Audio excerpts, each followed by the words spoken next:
All right, let's talk about the main bout here. We don't have a whole lot of time, but let's talk about the main bout here. Tyson Fury versus Dillian Whyte, or Dillian Whyte. Basically the bout we're all waiting for. Who do you guys like in this matchup and why? Do you know what? I like both guys, and I respect both guys. They've done a lot for the sport, inside and outside.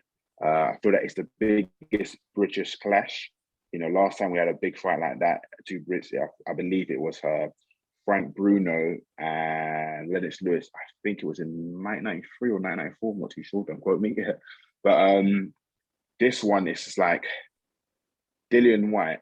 He's been waiting since I think 2017 for a title shot, WBC, and he's been waiting for a very, very, very, very long time. And now he's got this opportunity, to fight Fury here in hometown as well. I think it's going to be a tight fight because Tyson Fury said this fight ain't going past 6 rounds. He's going to knock out Dillian. And I know there's a lot of mind games going on because Dillian, he didn't attend the press conference for whatever reason. But I think there's a lot of mind games because obviously Fury's been he's been messaging, not messaging, he's putting messages out there for Dillian, like mocking him, but Dillian hasn't responded. And I feel that sometimes there's an old saying, they say, always watch out for those who's always for the quiet person, because the quiet person can just release the dragon. So I think it's going to be a competitive fight for both men. And I think both men are going there to knock each other out. But I'm sitting on the fence on this one. I'm saying 50-50, 50-50. Whoa, man. I'm not even gonna lie. This fight, I have to echo what Bienji's saying. This fight is absolutely major. Like you said, JJ, it's something that us fans we've been waiting for. The mind game started with Dillian waiting until the last very hour to sign the contract to confirm the fight. For a second, I was like, look, we're massive fans of Dillian as well. And when it sort of come to the morning and he didn't sign, I was thinking, mate, like you've been waiting for this for such a long time. Don't mess this up. And when he signed it, I was like, yes, finally the fight is on.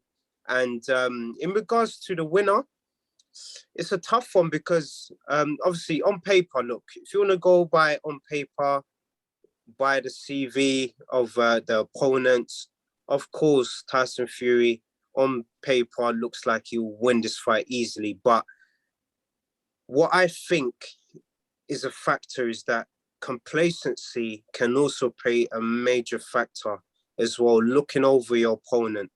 I know obviously Tyson Fury is not looking over his opponent at all. He's training and he's working, hard to make sure that he's in shape, and he is in shape. But I think in the back of his mind, I think he's slightly overlooking Whyte, and I think Whyte is going to surprise him on the night and possibly catch him with that left hook. And there's a reason why he's called the body snatcher. And look, we know Wilder, in terms of his power, is exceptional in terms of what he brings to heavyweight boxing, and is freakishly not normal.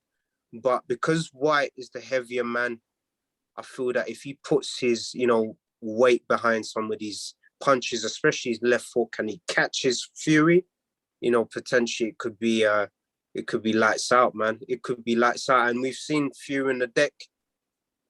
It's crazy. It is absolutely crazy. So honestly, in terms of winner, it's a hard one because like BNG, I love both men in terms of what Fury's obviously done outside of the sport, with what he's been through, and for him just to come back into the sport, reclaim his throne to be the champion. Yeah, it's interesting what you said, Trey. I think, and you said you think there's a chance that Wyatt can actually get the upset, but I'm going to stick and go with Fury. I think Fury's just the better overall fighter.